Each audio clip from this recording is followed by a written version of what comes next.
Sir, step back from the counter now and place that bag down. I'm making a scheduled federal deposit. What's the problem here? You fit a suspicious profile, and I'm calling police immediately.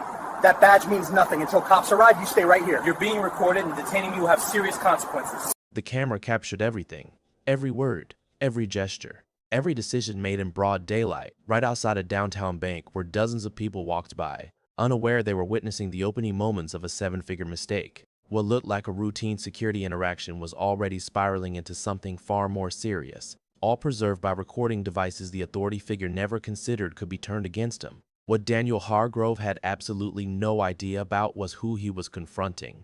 He believed he was stopping a potential crime, acting on instinct and assumption. In reality, he was detaining someone whose credentials carried more federal authority than anyone who would soon respond to his call.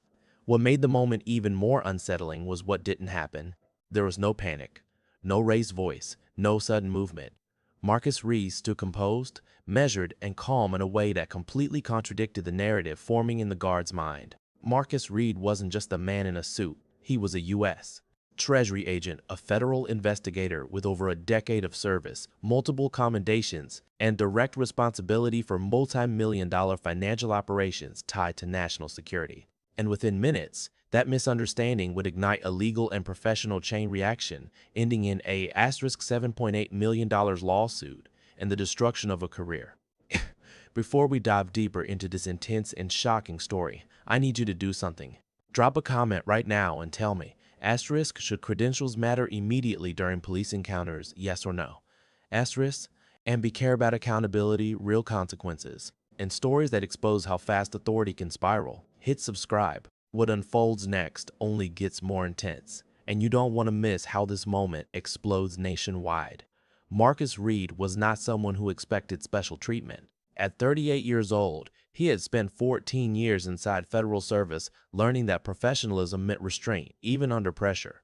As a U.S. Treasury agent, Reed specialized in financial crimes tied to large-scale fraud, money laundering, and illicit capital movement, work that rarely made headlines but quietly protected billions of public funds. After earning his economics degree from Howard University, Reed completed advanced federal law enforcement training at the Federal Law Enforcement Training Center in Georgia. Over his career, he participated in more than 60 major investigations, contributed to asset recoveries totaling over $130 million, and received 3 Treasury Commendation Medals for interagency cooperation. Colleagues described him as meticulous. Reed was known for double-checking paperwork, documenting every interaction, and never raising his voice, even during high-risk operations. He mentored younger agents, volunteered for community financial literacy programs, and had never once been subject to disciplinary review. Despite his rank and experience, Reed carried himself without arrogance. He drove his own vehicle. He ran his own errands. He followed procedure precisely, not because he had to, but because he believed the system only worked if everyone respected it. That morning, there was nothing unusual on his schedule. It was a standard weekday assignment, transporting a sealed federal deposit to a contracted downtown banking partner. The kind of routine task he'd completed dozens of times before without incident. There were no flashing lights, no escort, just the man doing his job, unaware that this ordinary moment would soon become a defining test of authority, bias, and accountability. The bank sat on a busy corner in the financial district, glass doors reflecting the midday sun. Office workers moved in and out, taxis idled nearby, and the hum of traffic blended with distant construction noise. It was just after noon, the kind of day where nothing seemed out of place. Marcus Reed parked his dark gray Lexus sedan in a short-term loading space. He straightened his tie, retrieved a locked leather deposit bag marked Treasury, and walked toward the night drop entrance with the confidence of someone following protocol. Inside the vestibule, Daniel Hargrove was finishing his shift log. 52 years old, stocky, with nearly 8 years working private security, Hargrove considered himself proactive. He built a reputation for staying alert, even when others told him to relax. When Hargrove noticed Reed through the glass, a black man in a suit carrying a heavy bag, something clicked in his mind. Not evidence, not behavior, just a feeling. He later described it as out of place. Hargrove stepped outside, positioning himself between Reed and the entrance. He raised a hand, palm outward, adopting a stance meant to assert control. Marcus Reed, good afternoon. Daniel Hargrove.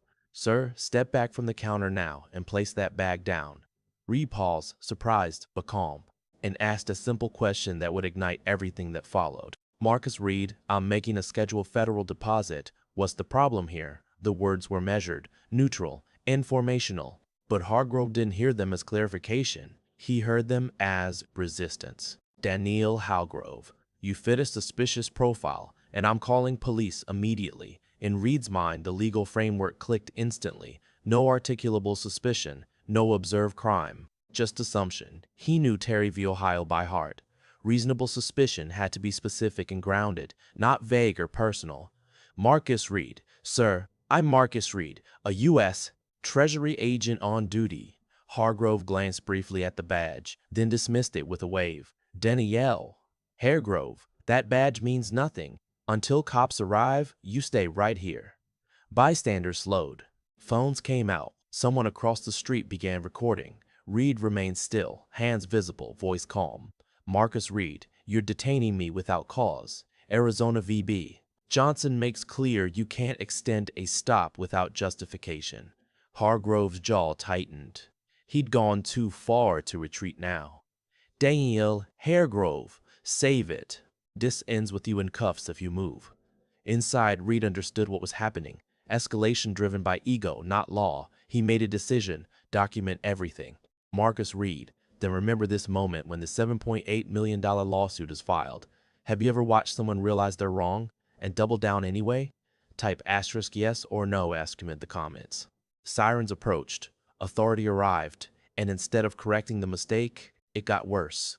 The cuffs clicked tight around Reed's wrists, cold metal biting into skin. The patrol car smelled of vinyl and disinfectant. No one spoke during the ride. At the station, fluorescent lights buzzed overhead.